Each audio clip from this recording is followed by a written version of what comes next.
Hello.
नमस्कार दोस्तों, मैं राम भारद्वाज आपका स्वागत करता हूं आपके शानदार जानदार ज़बरदस्त मूल विधि क्लास में, जहां पर हम आज बहुत ही महत्वपूर्ण धाराओं को समझने वाले हैं और बहुत ही इंटरेस्टिंग वे में समझने वाले हैं। आप लोगों को लग रहा होगा कि कक्षाएं कुछ ज़्यादा बढ़ती चली जा रही हैं, तो उसका प्रधान कारण तो यही है कि चीज़ें हाथ से लिख करके पढ़ाई जा रही हैं। हालांकि हाथ से और पीडीएफ से लिख कर पढ़ाने में कोई विशेष अंतर नहीं रहता, मूल बात है समझाने की और समझने की। पर आपका इंटरेस्ट है, आपको इंटरेस्ट डेवलप हो रहा है, कोई दिक्कत वाली बात नहीं, कोई समस्या वाली बात नहीं। बस चीज़ें समझ में बढ़िया आनी चाहिए। जी, चलिए। आशा कर रहा हूँ आप सब अच्छे होंगे, स्वस्थ होंगे, मस्त होंगे, प्रसन्न होंगे और अपनी तैयारी बहुत ही बढ़िया ढंग से कर रहे होंगे। जल्दी ही आपको आपके एग्ज़ाम की डेट भी आती हुई नज़र होती हुई दिखाई देगी। हम्म। बहुत बढ़िया, शानदार, ज़बरदस्त, जिंदाबाद। चलिए, बहुत बढ़िया। चलिए क्लास को शुरू करते हैं बिना देरी करे।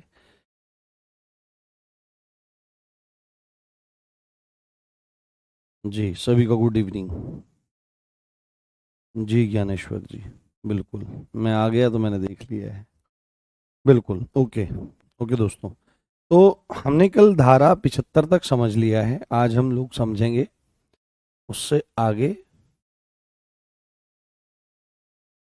और थोड़ा सा ना, अब थोड़ी गति हम लोग बढ़ाएंगे। कि अब गति कैसे बढ़ेगी वो मुझे भी नहीं पता, क्योंकि बिना समझाए फिर मैं भी आगे नहीं बढ़ सकता हूँ। एक्सप्लेनेशन जब तक अच्छी नहीं हो जाती है। हाँ। हाँ, इंस्टाग्राम पे मैं मैसेज देख नहीं पाता हूँ, क्योंकि व्यस्तता, बहुत बहुत ज़्यादा व्यस्तता रहती है, तो अलग से स्थिति रहती है। पेपर की संभावना मुझे जो लगती है, वो हो सकता है कि नवंबर दिसंबर में हो जाए, जल्दी जल्दी हो जाए तो हमको यहाँ पर लिखना है सेक्शन 76।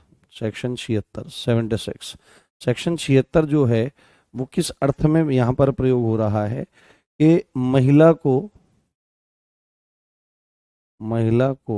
निरवस्त्र महिला को निरवस्त्र करने के आशय से, है ना, महिला को निरवस्त्र करने के आशय से, महिला को निर्वस्त्र करने के आशय से, महिला को निर्वस्त्र करने के आशय से हमला या आपराधिक बल का प्रयोग करना, या आपराधिक बल का प्रयोग, हमला या आपराधिक बल का प्रयोग, हमला या आपराधिक बल का प्रयोग, हमला या आपराधिक बल का प्रयोग। कि यदि कोई, है ना, निर्वस्त्र, निर मतलब नहीं, वस्त्र मतलब कपड़ा, तो शरीर पर कपड़ा नहीं रहेगा, तो शरीर कैसा हो जाएगा? नेकेड हो जाएगा। ठीक है, नेकेड हो जाएगा, नग्न हो जाएगा। ठीक है, नग्न। तो महिला को यदि कोई नग्न करना चाहता है, जैसा प्रयास किसने किया? जैसा प्रयास दुर्योधन के छोटे भाई दुशासन ने किया, नग्न करने के आशय से क्या कर रहा है? हमला करना। तो हमला करना या आपराधिक बल का प्रयोग करना। तो यदि कोई व्यक्ति ऐसा करने का प्रयास करता है, तो उसका दंड धारा 76 के अंतर्गत दिया गया है, और दंड है कि उसको जेल होगी, और जेल की जो अवधि होगी, हम्म, नहीं, सारी धाराएं नहीं है। हाँ, सारी धाराएं नहीं है, जो जरूरी हैं वो है। ठीक है, आप पढ़ते रहिए। मैं कोर्स कब तक पूरा हो जाएगा कब तक नहीं होगा, इस चीज से ज्यादा इस चीज पे विश्वास करता हूँ कि कितने अच्छे से हो जाएगा, सब चीजें समझ में आ जाए। एक एक पॉइंट अगर कामयाब हो जा रही हैं, तो एक एक पॉइंट अगर समझ में आ जा रहा है हर एक बच्चे को, तो मेरी सफलता उसमें है। भले ही महीना एक ज्यादा लग जाए, कोई दिक्कत नहीं, पर पेपर से पहले तो हो जाएगा। इस बात की चिंता ना करिए। और अगर देखो, आपको अगर थोड़ा समय भी लगता है, तो रिकॉर्डेड सेशन आपके विनायक 2.0 में जस्ट अभी के हैं, उनको भी आप देख सकते हो, कोई दिक्कत वाली बात नहीं है। बट बिल्कुल दिक्कत मत मानो, सारे के सारे ऑप्शंस आपके पास वहां पर दिए गए हैं। तो 3 साल से 7 साल, है ना, 3 साल, तो 3 साल मिनिमम जेल होगी इसमें, और 3 साल से 7 साल ये मैक्सिमम जेल होगी। साथ में क्या करना पड़ेगा, साथ में फाइन भी भरना पड़ सकता है। मैक्सिमम जेल होगी यहाँ पर, फाइन भी भरना पड़ सकता है। तो कभी भी ऐसा विचार भी मन में ना लाएं और ऐसा ना करें। उससे अगला एक जो होता है, वो लड़कों में बहुत आदत ये रहती है। हाँ, लड़कों में एक आदत बहुत रहती है कि उनमें दृश्य रतिकता होती है, वॉयरिज्म होता है। ठीक है, वॉयरिज्म होता है, यौनिक दर्शन होता है, कि पुरुषों में ये चीज होता है कि किसी अगर महिला को देख लिया है, तो उसको देखते ही चले जा रहे हैं। और विशेषकर उन परिस्थितियों में जब वह विचार कर रही है कि उसको कोई देख नहीं रहा है। अब एक अवस्था तो ये रहती है कि किसी का देखना बहुत अच्छा लगता है, एक अवस्था तो ये रहती है। पर उसके अलावा मैक्सिमम टाइम अवस्थाएं वो दिक्कत करने वाली हैं, वो अनकंफर्टेबल करने वाली हैं, कि कोई देखता चला जा रहा है, बस ऐसे ही देख रहा है। यौनिक दर्शन है, मतलब कि सेक्सुअल इंटेंट है, वो उसकी दृष्टि ठीक नहीं है और वो निरंतर देख रहा है, तो देखना भी अपराध है। यौनिक दर्शन, या उन क्षणों में देखना कि जैसे कोई महिला कपड़े बदल रही है, कमरे में है कहीं, या कहीं पर वह शौचालय में है, या वह स्नान घर में है, मतलब कि बाथरूम में है, टॉयलेट में है, कहीं पर है, तो वहां छुप छुप करके ताकना, झांकना, ताकी झांकी करना, इसको वॉयरिज्म कहा जाता है, इसको दृश्य रतिकता कहा जाता है। ये थोड़ा सा याद रख लेना, मुझे ऐसा लगता है कि ये थोड़ा परीक्षा की दृष्टि से जरूरी हो सकता है। ये सेक्शन 77 में दिया गया है, किसमें, 77 में दिया गया है, दृश्य रतिकता। हाँ, इसको सही लिखते हैं, है ना, दृश्य रतिकता, है ना। दृश्य में रति मतलब सुकून ढूंढना, दृश्य रतिकता, यौनिक दर्शन, यौनिक दर्शन, यौनिक दर्शन ना, यौनिक दर्शन। और इसी को अंग्रेजी में क्या कहा जाता है, हाँ, अच्छा, जी उमर जी, बहुत बढ़िया, बिल्कुल सब आ जाइए। हाँ, मेरी एक चाह है कि आप सब लोग, हाँ बिल्कुल, एक चाह है मेरी कि जितने बच्चे पढ़ रहे हैं, हालांकि देखो सब बच्चे अच्छे हैं, सब सब अच्छे हैं, सारी दुनिया अच्छी है, अब बस अपना आपा ही खराब है। पर मूल बात यह है कि मैं चाहता हूँ कि 4543 जो बच्चे या बच्चियां सेलेक्ट होंगे, वो आरडब्ल्यू से पढ़ करके होंगे। आप समझ लो मैं क्या कहना, आप ये मत कहना कि सारे यहीं से थोड़ी हो जाएंगे। अगर आप ये बात कह रहे हो तो फिर आपकी तैयारियों में कमी है। यानी कि मैं ये चाहता हूँ कि आपकी तैयारी इतनी पुख्ता हो, इतनी पुख्ता और इतनी बेहतर हो कि फिर मतलब आपके सामने कोई भी प्रश्न है तो कोई बात नहीं है, देन हम सेलिब्रेट करेंगे एक जानदार शानदार उत्सव को, और मौज करेंगे, ऐसा डांस करूंगा मैं तुम्हारे साथ, ठीक है। वॉयरिज्म, वॉयरिज्म, वॉयरिज्म इसको कहा जाता है। और साधारण भाषा में इसको ताकना झांकना कहा जाता है। क्या कहते हैं, ताकना झांकना इसको कहा जाता है। ठीक है, ताकना झांकना इसको कहा जाता है, ताकना झांकना। तो यहाँ पर इसकी परिभाषा में थोड़ा सा आप लिख सकते हैं कि निजी कार्य में लगी, दृश्यतिकता है क्या, निजी कार्य में लगी। हाँ, ये महिला जो है वह निजी कार्य में लगी हुई है, अपने पर्सनल कार्य में लगी हुई है, अपने निजी कार्य में लगी, या उस समय महिला को देखना, उस समय महिला को देखना, उस समय महिला को देखना, उस समय महिला को देखना, उस समय महिला को देखना, जब उसे लगे कि कोई नहीं देख रहा है, जब उसे लगे कि कोई उसे नहीं देख रहा है। कोई उसे नहीं देख रहा है, कोई उसे नहीं देख रहा है, कोई उसे नहीं देख रहा है।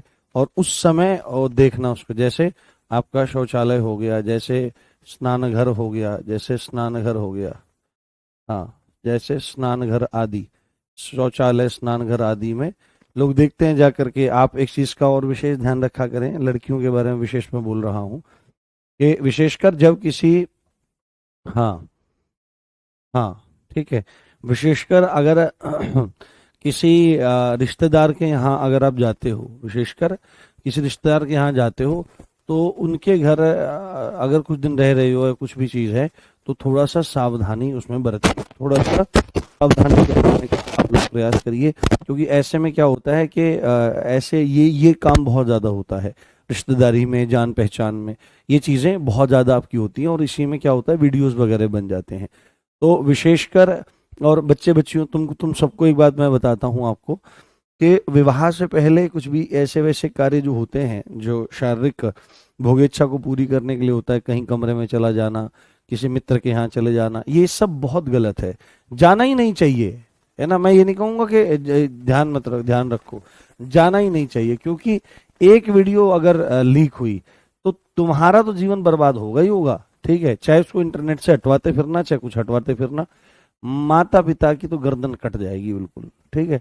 तो अगर भोगेच्छा बहुत ज्यादा है, तो भाई फिर काम धंधा जो है साइड में चलता रहे, फिर अपने माता पिता को इशारा करो कि हमारा विवाह करो, और हमारा विवाह करो, और फिर बात खत्म, ठीक है। इस चीज का विशेष ध्यान रखना चाहिए, ठीक है। पर व्यभिचार में कभी नहीं पड़ना चाहिए। दृश्य रतिकता आदि, ये ताकना झांकना इत्यादि, ये वॉयरिज्म आपका कहलाता है। इसमें आपकी चीजें एकटक देखना, एकटक देखना, देखते रहना एकटक, और ऐसा एकटक देखना जिससे महिला कैसी हो जाए, अनकंफर्टेबल हो जाता है ऐसा, अनकंफर्टेबल जो हो जाती हैं चीजें। तो उसमें वॉइस प्रॉब्लम, एक मिनट रुकिए, रुकिए रुकिए, वॉइस प्रॉब्लम है, मैं देखता हूँ, एक मिनट, जस्ट अ मिनट।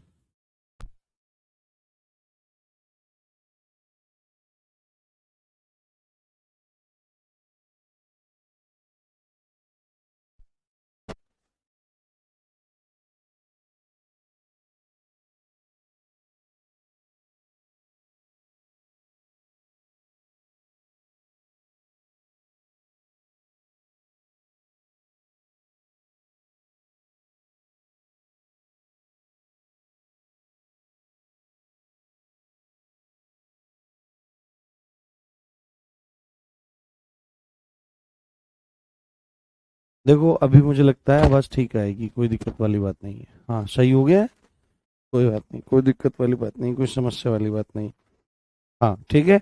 तो एकटक देखना, फोटो लेना, फोटो क्लिक करना, फोटो लेना, और इसी में आपका आ जाएगा पब्लिक करना, है ना। फोटो लेकर के आपने उसको पब्लिक कर दिया है, प्रसारित कर दिया है, तो ये सब यौनिक दर्शन के अंतर्गत ही आपका आ जाता है, इसको ध्यान रखना चाहिए। और इसके दंड का जो प्रावधान है वो भी आप सुन लीजिए। यदि फर्स्ट टाइम, पहली बार ऐसा करते हुए पकड़ा जाता है कोई व्यक्ति, यदि पहली बार क्या, यदि कोई व्यक्ति ऐसा कार्य करते हुए पहली बार पकड़ा जाता है, तो उस व्यक्ति को जेल हो सकती है, जिसकी अवधि 1 साल से लेकर 3 साल तक है। मिनिमम उसको 1 साल की जेल होगी, और मैक्सिमम उसको 3 साल की जेल होगी। ये बात आपको ध्यान से रखनी चाहिए, और यहाँ पर फाइन भी उसको चुकाना पड़ेगा, ठीक है। तो पहली पहली बार ऐसा करते पकड़ा जाता है तो मिनिमम 1 साल और मैक्सिमम 3 साल की अवधि वहां पर बताई गई है। और फिर भी नहीं मानता है, आदत खराब हो जाती है कुछ लोगों की, उनको बड़ा सुख मिलता है। तो आप लोग सोच कर चलिए, लोग आप कहते हैं ना घर में माँ बहन बेटी नहीं है, कुछ लोग तो इतने गंदे होते हैं, अपनी बेटियों के साथ भी उनके संबंध होते हैं, ऐसे नर पिशाच होते हैं वो, बहुत हैं ऐसे, बहुत, है ना। लड़कियों पर ही गंदी निगाह रहती है, ऐसे भी हैं, और पता होगा आपको इन चीजों का। तो दूसरी बार करता है या पश्चातवर्ती, बार बार इस बात को करता है, दूसरी बार और बार बार, दूसरी बार और बार बार, अगेन एंड अगेन उसको रिपीट करता है, तो मिनिमम इधर से लिख देंगे इस बार, मिनिमम कितनी होने वाली है सजा, मिनिमम उसको सजा होगी 3 साल की, और मैक्सिमम कितनी हो सकती है, मैक्सिमम उस व्यक्ति को जो सजा हो सकती है वो 7 साल की हो सकती है। प्लस फाइन भी उसको वहां पर चुकाना पड़ सकता है। तो काफी जरूरी हो जाती है धारा दृश्य रतिकता की, यौनिक दर्शन की, या वॉयरिज्म की, या ताका झांकी इसको कहा जा सकता है। इसमें एक तक फोटो लेना इत्यादि, ये सब चीजें आपकी शामिल है। हाँ हाँ हाँ। वॉइस प्रॉब्लम है नहीं, वो मेरी तरफ से तो ओके है। हाँ नोट्स बहुत हैं भाई, इससे ज्यादा भर क्या आप जाएगा। सजाएं कैसे याद होंगी, सजाएं अब देख लीजिए, सजाएं वगैरह मुख्य मुख्य धाराओं की पूछी जाती हैं, जैसे मृत्युदंड की हो गई, लूट की हो गई, चोरी हो गई, डकैती हो गई, रेप हो गई, ठीक है, जैसे आपकी दहेज हिंसा हो गई, इत्यादि इत्यादि मुख्य मुख्य धाराओं की। मैं पेपर से पहले आपके लिए कुछ विशेष करूंगा, आप चिंता मत करो, ठीक है। अभी आप चीजों को समझते जाओ और देखते जाओ। अब यहाँ पर एक है स्टॉकिंग, क्या चीज है, एक है आपका स्टॉकिंग, स्टॉक करना, ठीक है, स्टॉक करना। 78 में आपका है स्टॉक करना, यानी कि पीछा करना। क्या करना, पीछा करना, पीछा करना, ये बड़ी समस्या है। और पीछा, हाँ पीछा, स्टॉकिंग, स्टॉकिंग पीछा करना। पीछा करना कैसे रहता है, देखो दो तरीके होते हैं पीछा करने के। पहला तरीका आपका है स्टॉक करने का कि किसी लड़की के पीछे जाना, किसी महिला के पीछे जाना, और पीछे जब आप जा रहे हो और महिला असहज हो रही है, तो उसको स्टॉकिंग में माना जाएगा। ये कि मुझे स्टॉक कर रहा है, अंग्रेजी में बोलते हैं ना, ही इज स्टॉकिंग मी। तो स्टॉकिंग का मतलब होता है पीछा करना, और ऐसा पीछा करना जिससे प्रॉब्लम क्रिएट हो रही है, जिससे असहज हो जा रही है महिला, असहज हो जा रही है महिला, तो उसको स्टॉकिंग कहा जाता है। जैसे एक पीछा होता है कैसा, हाँ हाँ, जैसे पीछे पीछे चल रहे हैं, और मैंने पूछा चांद से कि देखा है कहीं मेरे यार साहसी, चांद ने कहा चांदनी की कसम, नहीं नहीं नहीं। तो आप नहीं, कोई पीछे पीछे चलता हुआ गाने गा रहा है और सामने वाला व्यक्ति भी प्रसन्न मन से उसको कर रहा है, तो दैट इज नॉट स्टॉकिंग, मैं समझा रहा हूं।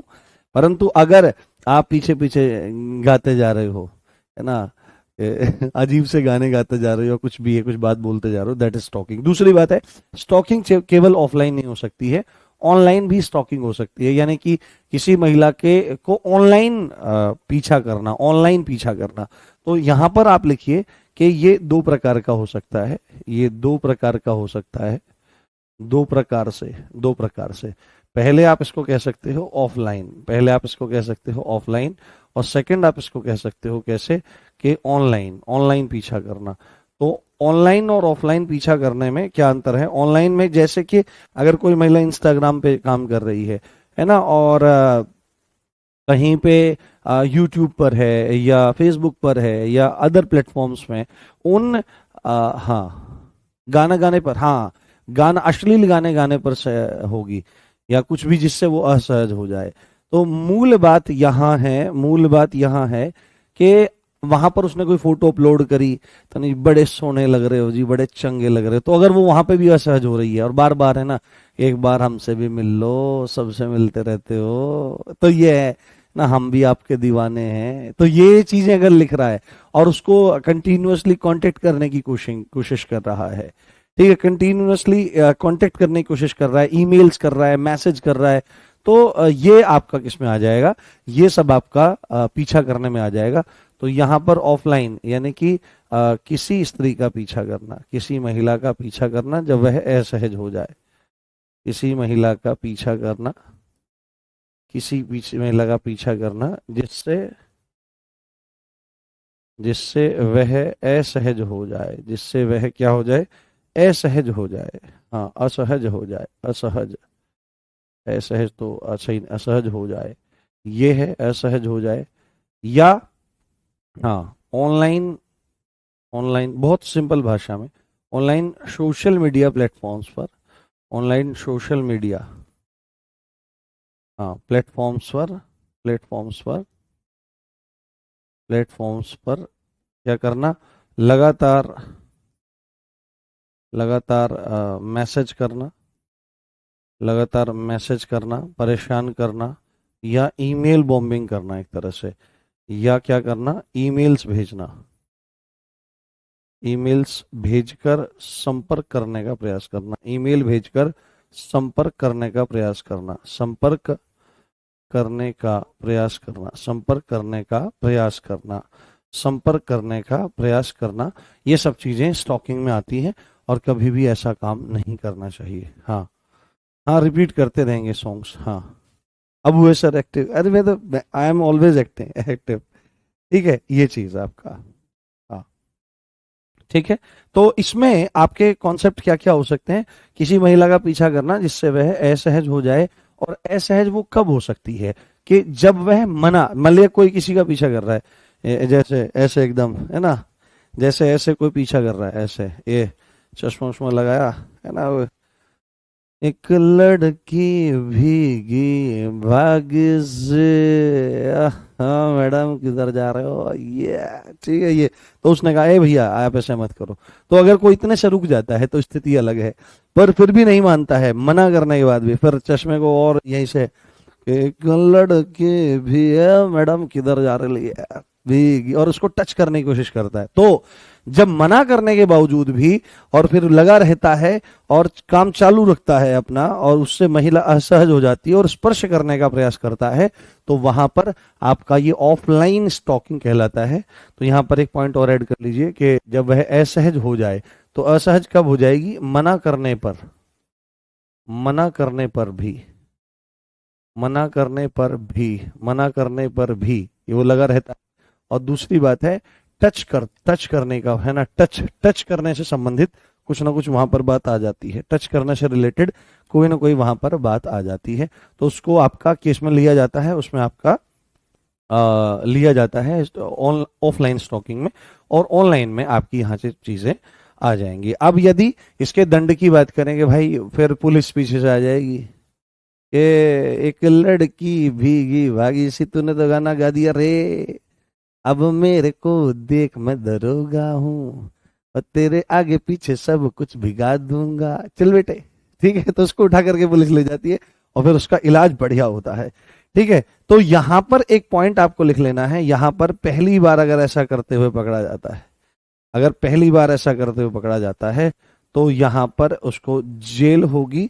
और जेल की अवधि अगर हम लोग देखें, जेल की अवधि 3 साल तक की हो सकती है। कितनी? 3 साल तक की हो सकती है, प्लस फाइन भी उसको भरना पड़ जाएगा। और अगर फिर भी नहीं मानता है ना कि भाई ये मैं तो मतलब अलग ही हूँ, है ना, मैं तो अलग ही हूँ, मेरे को आते नहीं है पंक्तियां याद, नहीं तो मैं बताऊं आपको। दूसरी बार अगर ऐसा करता है, या अगेन एंड अगेन बार बार ऐसा करता है, तो फिर दंड बढ़कर मिलेगा कि ये तो भाई बाहर बहुत भीगी भागी करता है, इसको अंदर ही भिगो के रखो, है ना, इतना भिगो के रखो कि ये बढ़िया फूल जाए। हाँ हाँ, तो जल्दी कीजिए, सब चीजें ठीक हैं रवीना? हाँ,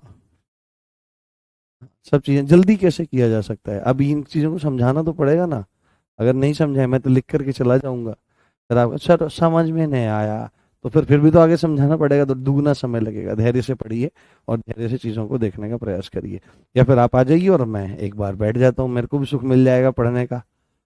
5 साल तक और यहाँ पर फाइन है। अब अच्छा एक बात है, मान लिया कि एक स्थिति ये भी आपकी बन सकती है कि किसी मामले की, हाँ हाँ, उसके ऊपर कैसे कैसे होगा, उसके ऊपर कैसे हो सकता है? सीधे आप कॉल करो महिला हेल्पलाइन में और अपनी वो रजिस्टर्ड कराओ, वहां सब चीजें आपकी आ जाएंगी। हाँ, अब मूल बात क्या है?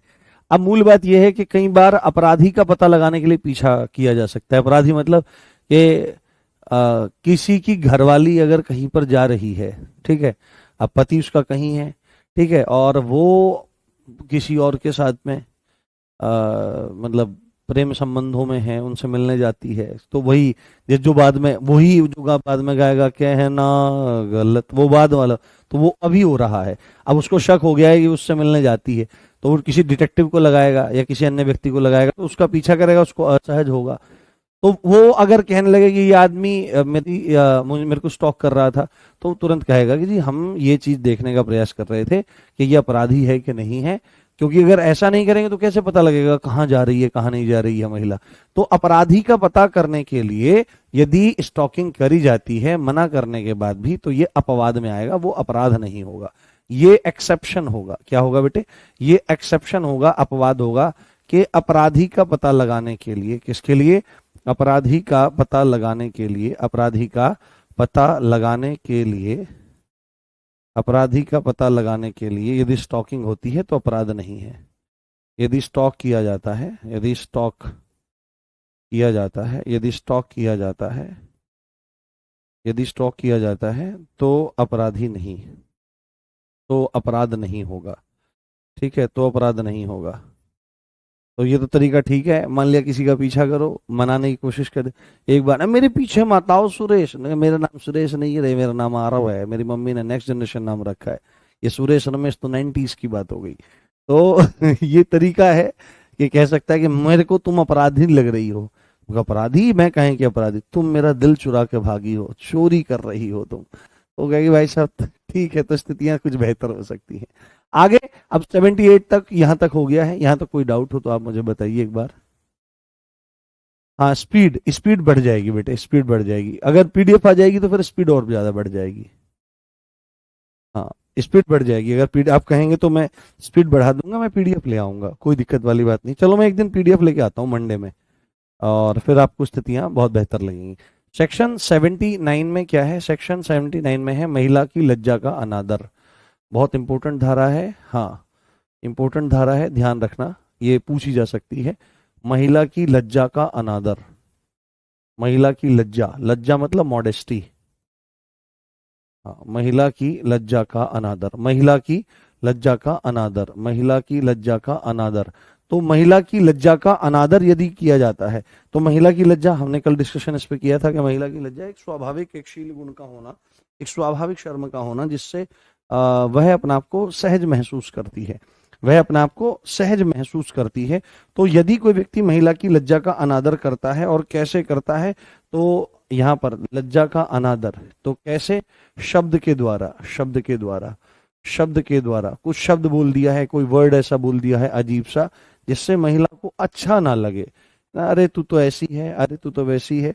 जैसे आप एक चीज देखो कि अगर कोई मतलब सामान्य घर की स्त्री है, भली औरत है, या नॉर्मल भी है, भली भी नहीं है, थोड़ी तेज तर्रार भी है, परंतु वैसे ठीक है, और उसको भरे बाजार में कह देना अरे तुम तो चरित्रहीन हो, और चरित्रहीन के लिए एक शब्द प्रयोग किया जाता है जो वेश्या के लिए किया जाता है, मैं तो बोलूंगा नहीं क्योंकि मेरे लिए तो बिल्कुल मर्यादित नहीं है, पर आप सबको बताए वेश्या के लिए साधारण भाषा में गाली के तौर पर एक शब्द यूज किया जाता है। ठीक है, तो अगर वो बोल देता है, कुछ गाली बोल देता है, कुछ अपशब्द कह देता है, तो उससे महिला की लज्जा का यदि वह अनादर करता है या अंग विक्षेप करता है, अंग विक्षेप, ठीक है, अंग विक्षेप करता है, अंग विक्षेप, अंग विक्षेप कहते हैं जेस्चर्स, जेस्चर्स अलग अलग तरह की आकृति बना करके दिखाने का प्रयास करता है, कुछ कुछ अलग अलग, उससे महिला असहज हो जाए तो ये भी महिला की लज्जा का अनादर में आ जाएगा। ठीक है, ये चीज आप ध्यान रखिए, ये चीज आप जानकारी में रखिए।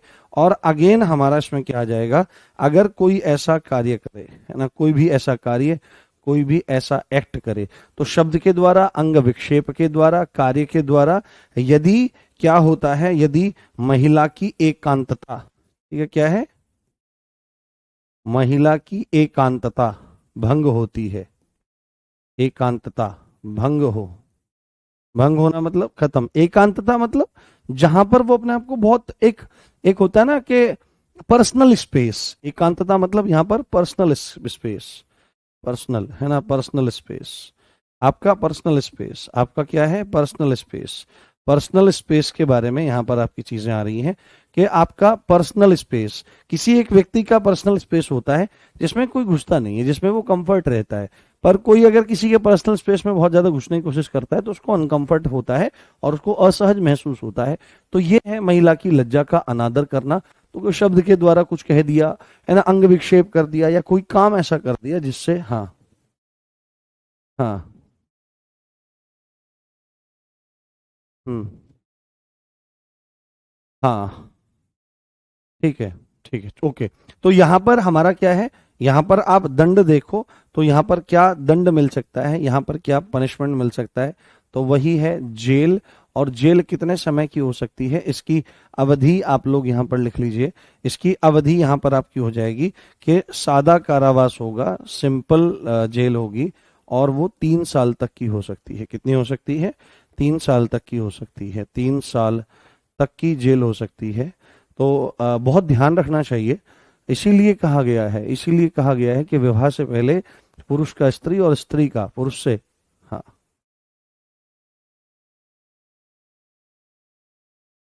हाँ, नहीं, बुक में पर्याप्त दिया गया है, बहुत पर्याप्त है, ठीक है।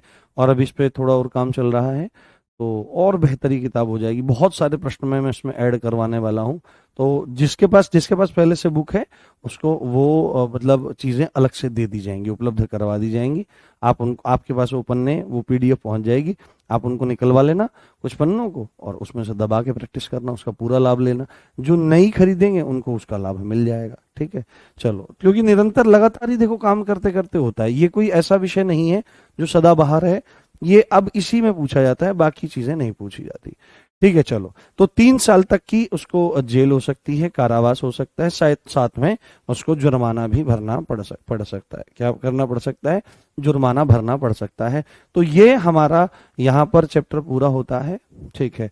अब अगले चैप्टर की तरफ हम चलते हैं और अगले चैप्टर की तरफ देखने का प्रयास करते हैं, जिसमें सबसे इंपॉर्टेंट धारा हमारी है धारा 80, जो पहले आपकी आईपीसी में 340 है ना, 304 बी या 304 ख दहेज मृत्यु हुआ करती थी। एक एक पॉइंट इस धारा का बहुत ज्यादा जरूरी है और बहुत ज्यादा इंपॉर्टेंट है। इस चीज को देखें और इस चीज को समझने का प्रयास करें।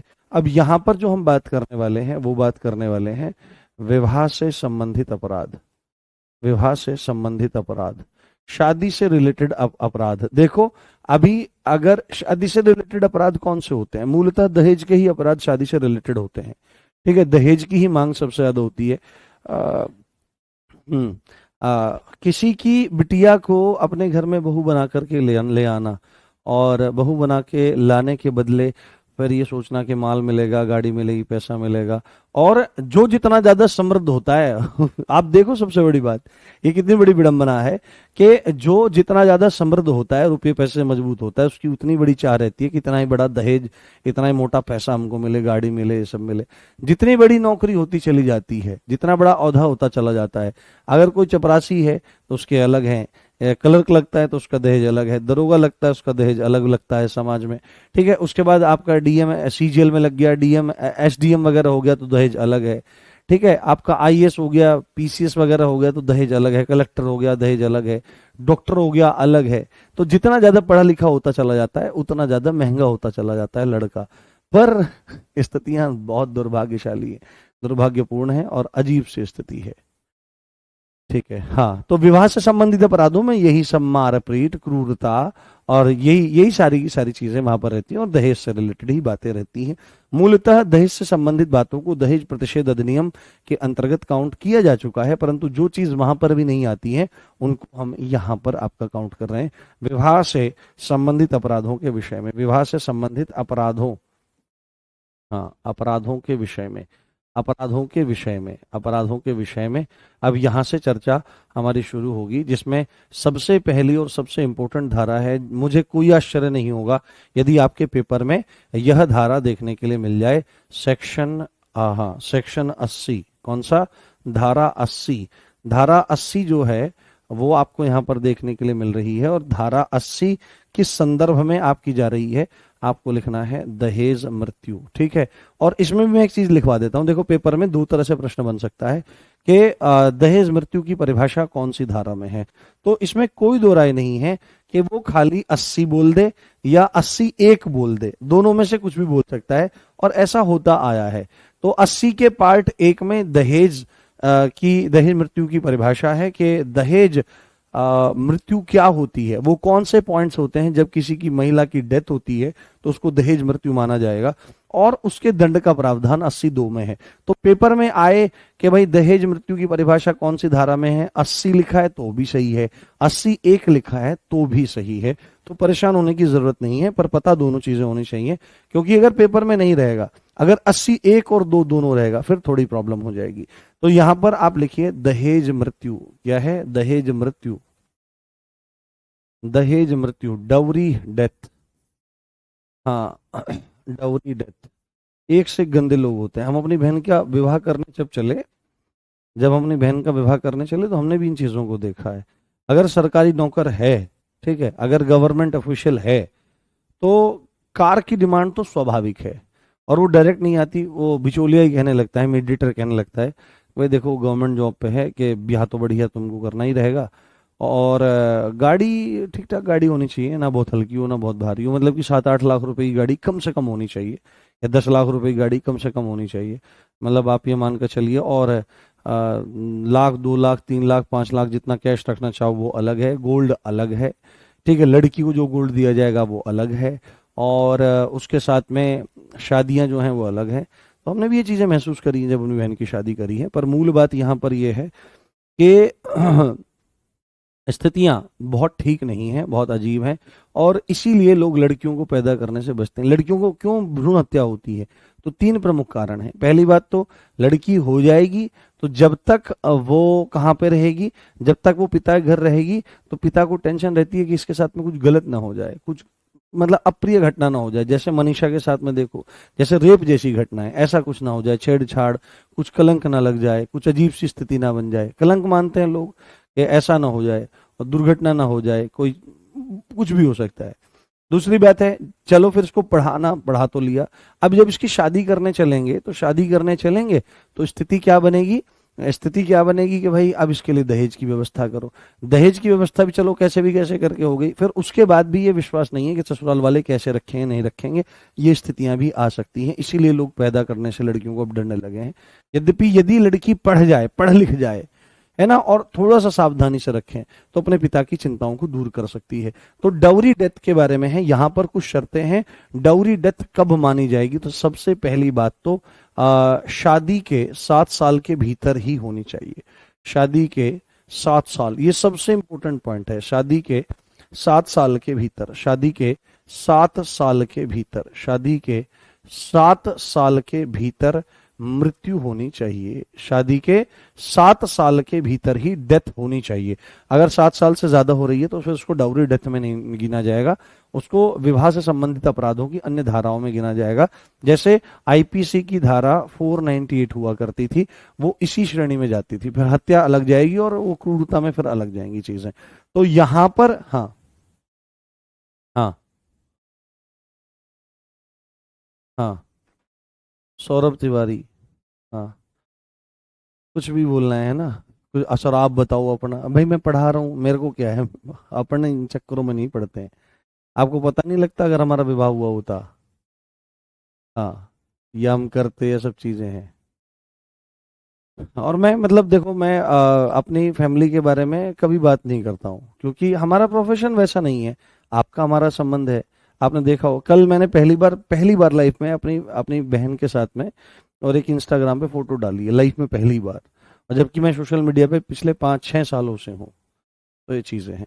शादी के 7 साल के भीतर डेथ होनी चाहिए। जलाकर होनी चाहिए, है ना, जला दिया हो, मिट्टी तेल छिड़का, पेट्रोल छिड़का, आग लगा दी। या क्या है, असामान्य परिस्थितियों में डेथ होनी चाहिए। या क्या होनी चाहिए?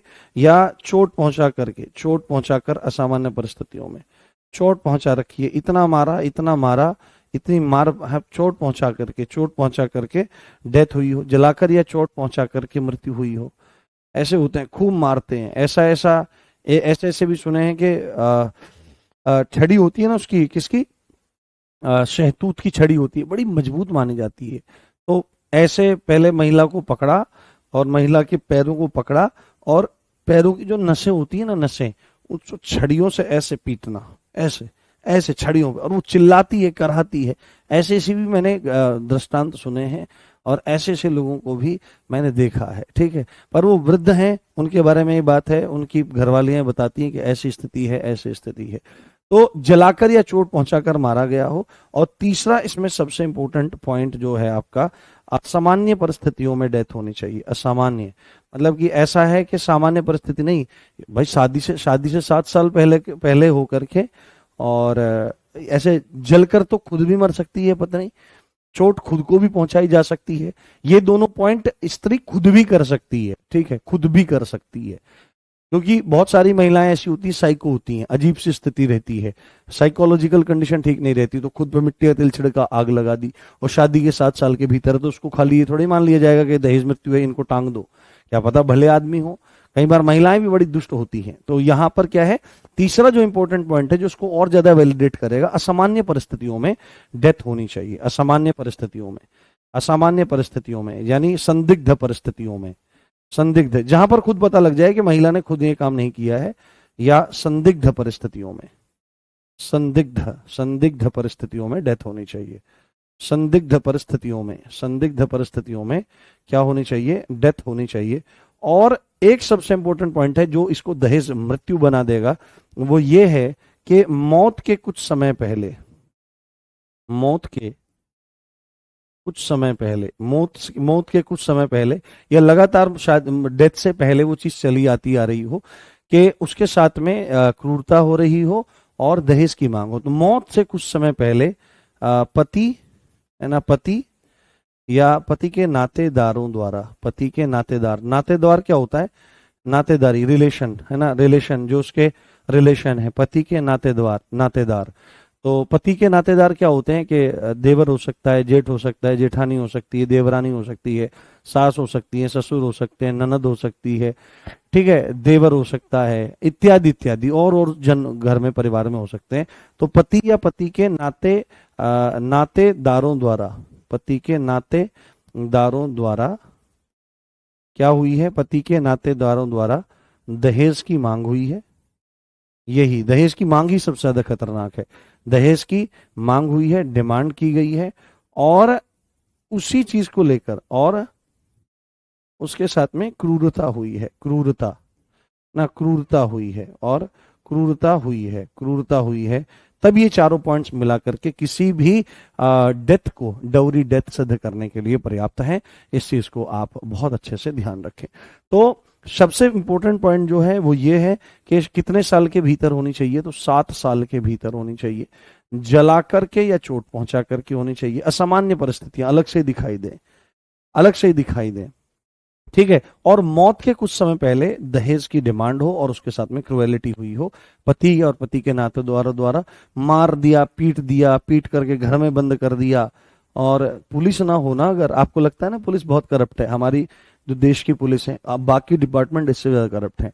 आप, अब मैं आपको गारंटी देता हूं, आज से 5 साल पहले जिसका सिलेक्शन सीजीएल में जीएसटी इंस्पेक्टर के तौर पर हुआ है या इनकम टैक्स इंस्पेक्टर के तौर पर हुआ था, पहले ये जीएसटी डिपार्टमेंट, एक्साइज डिपार्टमेंट हुआ करता था, उस डिपार्टमेंट में ज्यादा नहीं, उनकी स्थितियों को आज देखो आप, आज उनके करोड़ों के बंगले खड़े हैं, ठीक है, करोड़ों के बंगले खड़े हैं। आप महसूस कर सकते हो, लाख 1.5 लाख तनख्वाह पाने वाला आदमी जो 4-5 साल में है, खर्चे भी होते हैं, गाड़ी भी ईएमआई पे उठा रखी है, पैसा कहां से आता है, सब मतलब बहुत बुरा है। पुलिस वाले जो पैसा इत्यादि लेते हैं वो भी उनके पास नहीं रहता, ऊपर तक जाता है। कैसे कि कलेक्शन होता है, कलेक्शन होने के बाद वो ऊपर के थाने में, चौकी में, फिर वहां से डीएसपी के पास, डीएसपी से एसएसपी के पास, वहां से फिर संबंधित मंत्रालय और विभाग के पास पैसा जाता है। इस तरह की स्थितियां होती हैं, मजबूरी में बहुत सारे काम करने पड़ते हैं, बट कोशिश करनी चाहिए कि इससे बचो। शुरुआत में ही साइड हो जाओ तो फिर कोई आपको छेड़ेगा भी नहीं। तो यहां पर क्या चीज है आपकी, असामान्य और असंदिग्ध परिस्थितियों में ऐसा होना चाहिए। तो यहां पर आपको बोलना पड़ेगा कि भाई इसकी परिभाषा सेक्शन 81 में है और आईपीसी में है ना, इंडियन पीनल कोड जो पहले कानून हुआ करता था जिसके स्थान पर बीएनएस आ गया है, तो आईपीसी में ये सेक्शन 304 बी में था। किसमें था, 304 बी में था और ख में था। ये खूब पूछा गया है, ठीक है, ये खूब पूछा गया है। इस बात को आप ध्यान रखें, इस चीज को आप समझ लें, ठीक है, ओके। आगे बढ़ते हैं, अब इसी के दंड के बारे में बात करते हैं। अगले पेपर पे ले लेते हैं, ठीक है, इसके दंड के बारे में बात करते हैं। और दंड वाली धारा भी बहुत जरूरी है, क्योंकि उसने ये पेपर में पूछा था कि भाई दहेज मृत्यु के मामले में, हाँ दहेज मृत्यु के मामले में, दहेज मृत्यु के मामले में दहेज मृत्यु के मामले में, दहेज मृत्यु के मामले में कितनी सजा कम से कम हो सकती है, तो वो आपको बताना है। तो यहां पर हम क्या लिखें, सेक्शन 82, क्या लिखें, सेक्शन 82, इसमें लिखो दहेज मृत्यु के लिए दंड। हाँ, दहेज मृत्यु के लिए दंड, दहेज मृत्यु के लिए दंड, पनिशमेंट का प्रावधान ये सेक्शन करता है। ये डायरेक्टली ये भी पूछा जा सकता है क्योंकि ये बहुत इंपॉर्टेंट धारा है, और कंपैरिजन भी पूछा जा सकता है कि भाई वो पहले उसमें हुआ करता था, अभी वर्तमान में कौन से में है। तो आपको बोलना पड़ेगा भाई उस व्यक्ति को जेल होगी, ठीक है, जेल होगी, और जिसमें 7 साल तो मिनिमम रहने वाली है। ये आप अगर प्रीवियस ईयर देखे होंगे तो प्रीवियस ईयर में आपने इस चीज को जरूर देखा होगा। ठीक है, तो यहां पर आपको लिखना है क्या कि 7 साल मिनिमम रहने वाली है जेल, 7 साल। हाँ, 7 साल। तो ये इंपॉर्टेंट पॉइंट है, इसको आप देखें, इसको आप लिखें। ये आपके PYQ का है। क्या है ये? आपके PYQ में पूछा गया है, 7 साल। हाँ हाँ, PDF से मत पढ़ाना, इसी से पढ़ाओ, समय लग जाएगा फिर। कोई बात नहीं, मैं थोड़ा जल ले लेता हूँ। बिल्कुल। हम्म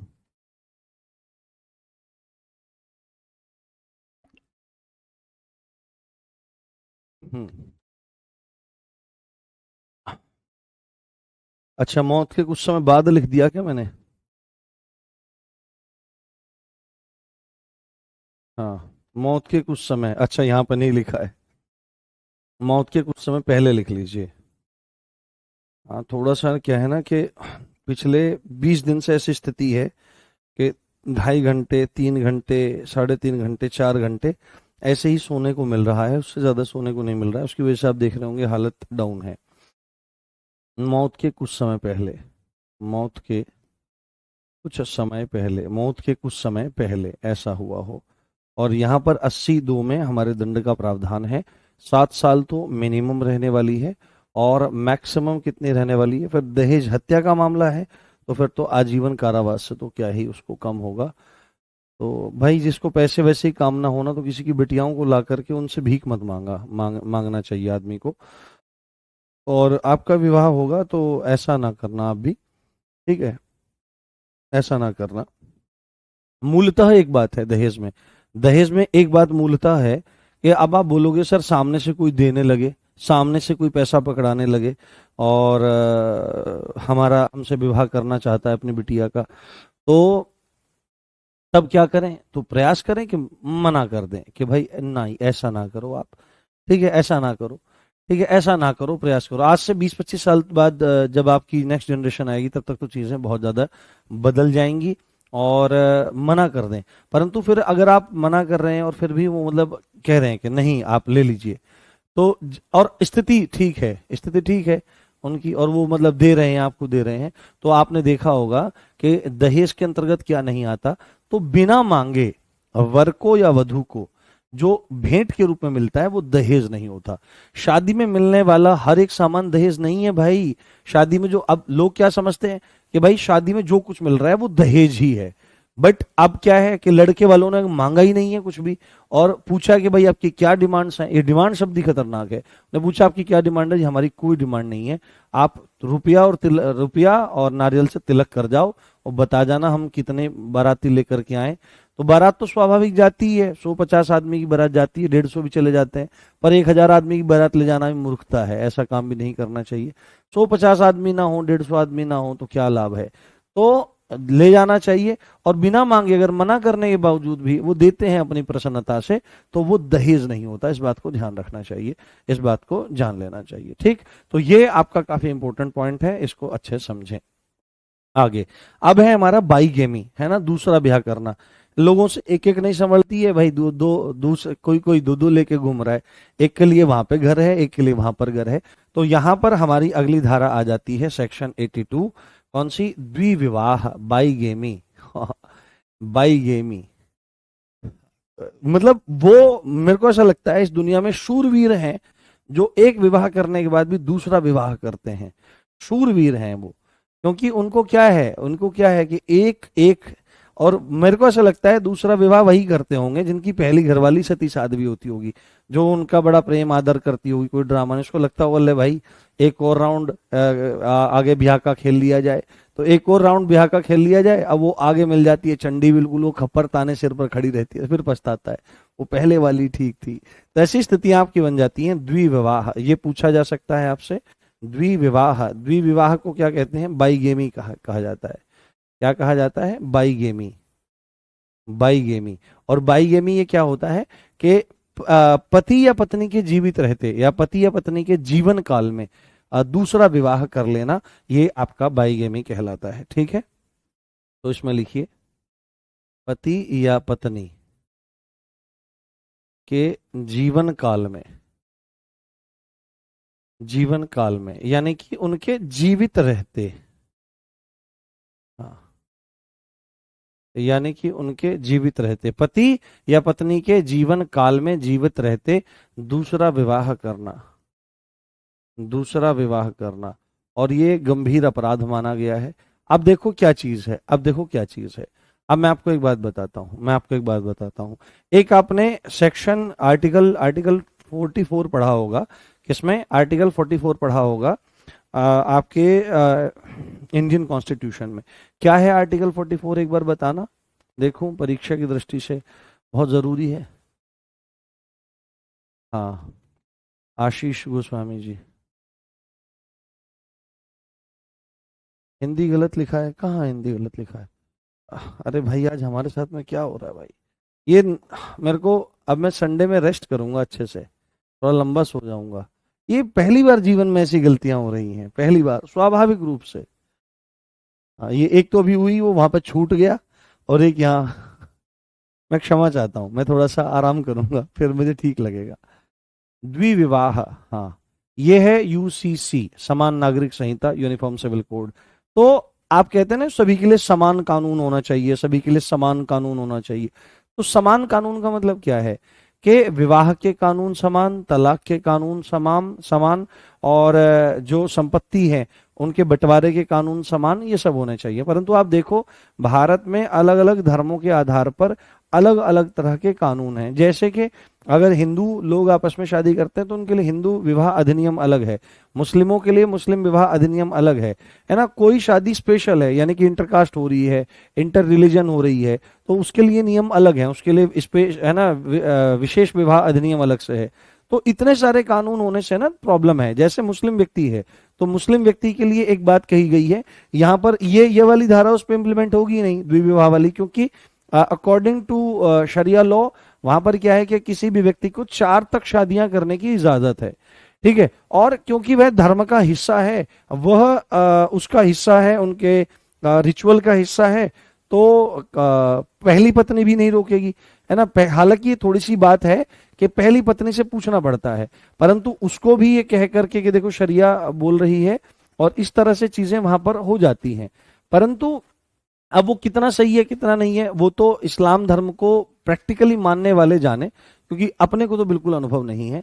परंतु प्रॉब्लम यहां पर क्या है कि अगर इस तरह के कानून हैं तो फिर इसके अपवाद खड़े हो जाएंगे अलग अलग विवाह में, और एक अलग सी स्थिति तो रहती है। देखो अगर सपोज करो आपके कोई महिला है और उसका पति उसके जीवन काल में दूसरी घरवाली को घर लाके बिठा दे, तो कैसा महसूस हो सकता है। तो पुरुषों को मैं बताऊं कि यदि आपकी पत्नी आपके रहते हुए एक और ब्याह करके ले आए, और दो आपका सौत, आपकी सौतन जो पति है उसको लाके बिठा ले, और एक रात्रि आपके साथ रहे, एक रात्रि उसके साथ रहे, तो कैसा मतलब महसूस होता होगा, है ना। तो ये चीजें हैं, तो इसलिए फिर मतलब समान नागरिक संहिता की बात करी जाती है कि भाई आपके जो अलग अलग नियम हैं आप उनको फॉलो कर सकते हो, बट उनसे अगर कानूनी बहुत प्रॉब्लम हो रही है तो वो चीजें ठीक नहीं है। और आज भी जो बहुत समझदार लोग हैं, चाहे वो इस्लामिक रिलीजन में भी हैं, बहुत अच्छे अच्छे लोग हैं, बहुत अच्छे अच्छे लोग हैं।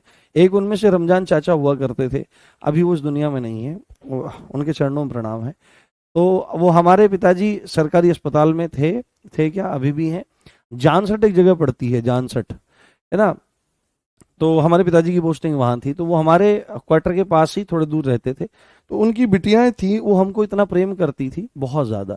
तो ऐसे व्यक्ति थे, बहुत सरल सज्जन, और एक ही पत्नी थी उनकी, एक ही पत्नी से लड़कियां थी उनको।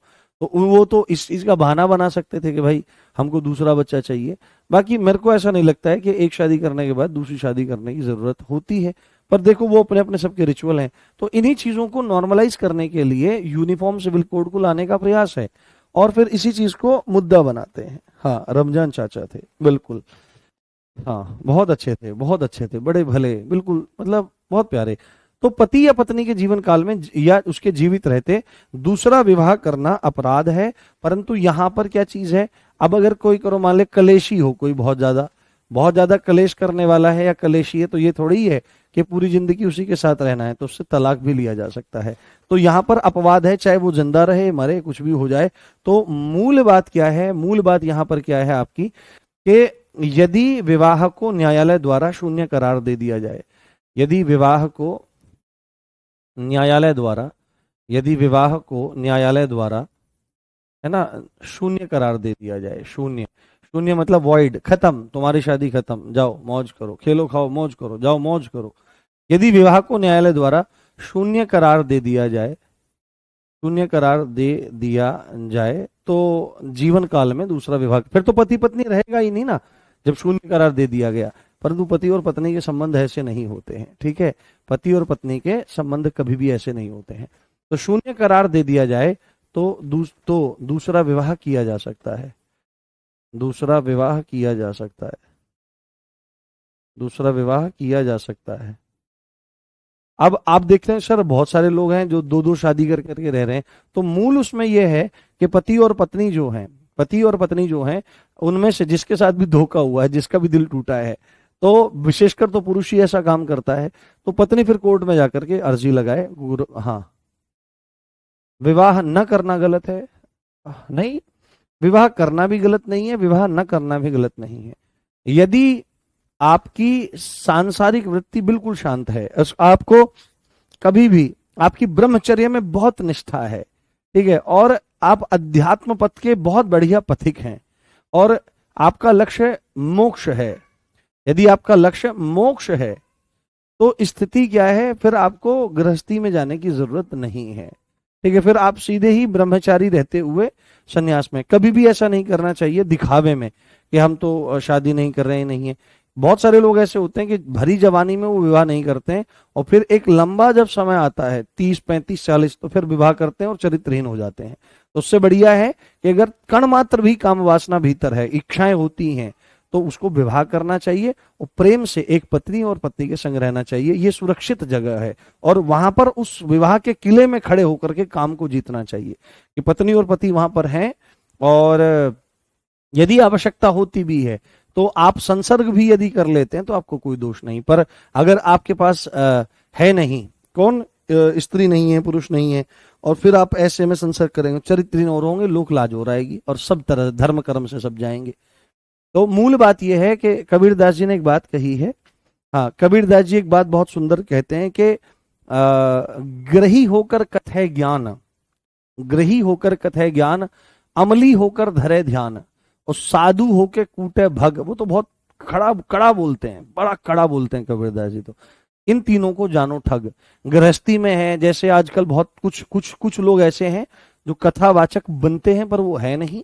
वो क्या काम करते हैं कि भाई मोह माया है, संसार है, और अपने आप उनके पास सब स्थितियां हैं। तो एक मोह माया बोलने का अधिकार एक सन्यासी को है, जो विशुद्ध रूप से सब कुछ त्याग करके बैठ गया है। नहीं तो आप भगवान की कथा कहिए, कोई दिक्कत नहीं, पर इस तरह के ज्ञान ना दीजिए। तो अगर गृहस्थी में है, सारे सुख भोग रहा है और कह रहा है आपको कि आप पैसा ना रखो, वो मेरे को दे जाओ, तो वो ढोंगी है। दूसरी अमली, अमली मतलब नशा करना। तो नशा करके अगर क्या करता है, हाँ, नशा करके, ऐसे नशा, गांजा पी लिया और आंख बंद करके बैठा रहे, ये तो बहुत बड़े भगत हैं। नशा करके तो मैं बैठ जाऊं, ध्यान लगा लूं, ध्यान लगाना बड़ा कठिन है। यम नियम आसन प्राणायाम प्रत्याहार धारणा, तब जाके 7वां चरण ध्यान है। लोग कहते हैं मेडिटेशन करो, नॉट सो सिंपल। उससे पहले 6 चरण हैं, उन 6 चरणों को पूरा करने के बाद ध्यान लगता है। और इसके ऊपर पूरा धंधा हो रहा है पूरे विश्व में कि मेडिटेशन और ये मेडिटेशन और वो। जब तक यम नियम नहीं होते, आसन सिद्धि नहीं होती, प्राणायाम सिद्धि नहीं होती, प्रत्याहार नहीं होता, धारणा नहीं बनती, तब तक ध्यान नहीं हो सकता है। तो ये मूर्ख बनाने वाला काम है। और तीसरी बात है साधु होकर कूटे भोग, मतलब जो जोश में साधु बन गया, ब्रह्मचारी रह गया और बस ताकता झांकता फिरता है, किसी महिला से बात हो जाए। और कूटे भग, भग किसको कहते हैं? स्त्री का जो जननांग होता है उसको भग कहा जाता है, ठीक है। उसी के चक्कर में लगा रहता है, स्त्री संसर्ग करता है, वो ढोंगी है, उससे दूर रहना चाहिए। तो इससे बढ़िया है कि विवाह किया जाए, ठीक है, और विवाह रूपी किले में रह करके और फिर काम पर जीत प्राप्त करी जाए, ठीक है। ये मूल बात है। अभी 7 बजे हम लोग मिलते हैं, हाँ 7 बजे हम लोग मिलते हैं, और वन्य जीव संरक्षण अधिनियम का हमारा चैप्टर है, उसको हम देखेंगे, उसको करेंगे। और 8 बजे अगर आपका हिंदी भी पढ़ने का मन होवे तो बहुत गंभीरतम तरीके से मैं हिंदी भी ले रहा हूं। हाँ, वहां पर 8 बजे, 8 बजे RWA स्टेट एग्जाम पर, वहां पर हरियाणा के लिए हिंदी है, पर आप उसको अपने लिए ले सकते हैं, बहुत अच्छी चीजें हैं। तो 2 घंटे आप मेरे साथ में, 7 से 8 RWA मेन चैनल पर, और 8 से 9 वहां पर आ सकते हैं, ठीक है, यदि आपकी इच्छा हो। हाँ, कुछ मत बोलो मेरे को, आप मेरे को सर बोलते रहो, भाई बोल दो, भैया बोल दो, जो आपको बोलना है। एक बार मैंने यही पूछ लिया, फिर चलते हैं कि कोई बोल रहा है कि सर आपको क्या बोलें, मैं कहा भाई सर ही बोल दो, सर नहीं बोलना है तो भाई बोल दो, भैया बोल दो, ठीक है। हाँ।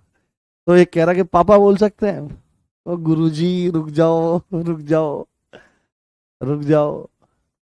हाँ, ठीक है। तो इसको देखें, चीजें पूरी हो जाएंगी। अभी तो अभी अब देखो, अब जंप बहुत जबरदस्त आएगा, अब बहुत जबरदस्त जबरदस्त जंप आएंगे, तो सब चीजें कुछ भी, पागल हो गया। ठीक है, नमस्कार, जय हिंद, जय भारत, मिलते हैं 7 बजे, love you all guys, bye.